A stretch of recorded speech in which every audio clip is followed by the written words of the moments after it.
Le matin au réveil, nouveau désespoir. Pendant la nuit, un grand nombre de blessés étaient morts. Le vaisseau flottait, entouré de cadavres. La mer était grosse et le ciel brumeux. On tint conseil. Quelques apprentis dans l'art magique, qui n'avaient point osé parler de leur savoir-faire devant Tamango, offrirent tour à tour leurs services. On essaya plusieurs conjurations puissantes. À chaque tentative inutile, le découragement augmentait. Enfin, on reparla de Tamango, qui n'était pas encore sorti de son retranchement. Après tout, c'était le plus savant d'entre eux, et lui seul pouvait les tirer de la situation horrible où il les avait placés. Un vieillard s'approcha de lui, porteur des propositions de paix. Il le pria de venir donner son avis. Mais Tamango, inflexible comme Coriolan, fut sourd à ses prières. La nuit, au milieu du désordre, il avait fait sa provision de biscuits et de chair salée. Il paraissait déterminé à vivre seul dans sa retraite. L'eau-de-vie restait. Au moins, elle faisait oublier et la mer, et l'esclavage, et la mort prochaine. On dort, on rêve de l'Afrique, on voit des forêts de gommiers, des cases couvertes en paille, des baobabs dont l'ombre couvre tout un village.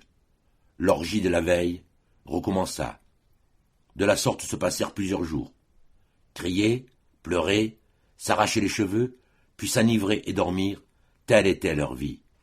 Plusieurs moururent en fort de boire. Quelques-uns se jetèrent à la mer, ou se poignardèrent. Un matin, Tamango sortit de son fort et s'avança jusqu'auprès du tronçon du grand mât.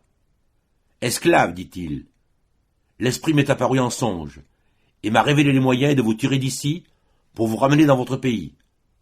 Votre ingratitude mériterait que je vous abandonnasse, mais j'ai pitié de ces femmes et de ces enfants qui crient. Je vous pardonne.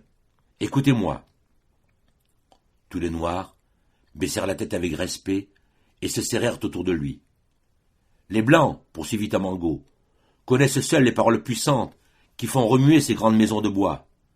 Mais nous pouvons en ériger, à notre gré, ces barques légères qui ressemblent à celles de notre pays.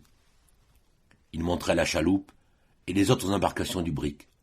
Remplissons-les de vivres, montons dedans et ramons dans la direction du vent. Mon maître et le vôtre le fera souffler vers notre pays. On le crut.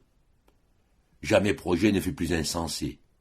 Ignorant l'usage de la boussole, et sous un ciel inconnu, il ne pouvait qu'errer à l'aventure. D'après ses idées, il s'imaginait qu'en ramant tout droit devant lui, il trouverait à la fin quelque terre habitée par les Noirs, car les Noirs possèdent la terre, et les Blancs vivent sur leurs vaisseaux. C'est ce qu'il avait entendu dire à sa mère. Tout fut bientôt prêt pour l'embarquement, mais la chaloupe, avec un canot seulement, se trouva en état de servir. C'était trop peu pour contenir environ 80 nègres encore vivants. Il fallut abandonner tous les blessés et les malades. La plupart demandèrent qu'on les tuât, avant de se séparer d'eux. Les deux embarcations, mises à flot, avec des peines infinies, et chargées, outre mesure, quittèrent le vaisseau par une mer clapoteuse, qui menaçait à chaque instant de les engloutir. Le canot s'éloigna le premier. Tamango, avec Aïché, avait pris place dans la chaloupe, qui, beaucoup plus lourde et plus chargée, demeurait considérablement en arrière. On entendait encore les cris plaintifs de quelques malheureux, abandonnés à bord du brick, quand une vague assez forte prit la chaloupe en travers et l'emplit d'eau. En moins d'une minute, elle coula. Le canot vit leur désastre, et ses rameurs doublèrent d'efforts de peur d'avoir à recueillir quelques naufragés. Presque tous ceux qui montaient la chaloupe furent noyés. Une douzaine seulement put regagner le vaisseau. De ce nombre étaient Tamango et Aïché. Quand le soleil se coucha, ils virent disparaître le canot derrière l'horizon, mais ce qu'il devint, on l'ignore. Pourquoi fatiguerais-je le lecteur par la description dégoûtante des tortures de la faim? 20 personnes environ sur un espace étroit, tantôt ballottées par une mer orageuse, tantôt brûlées par un soleil ardent, se disputent tous les jours les faibles restes de leurs provisions.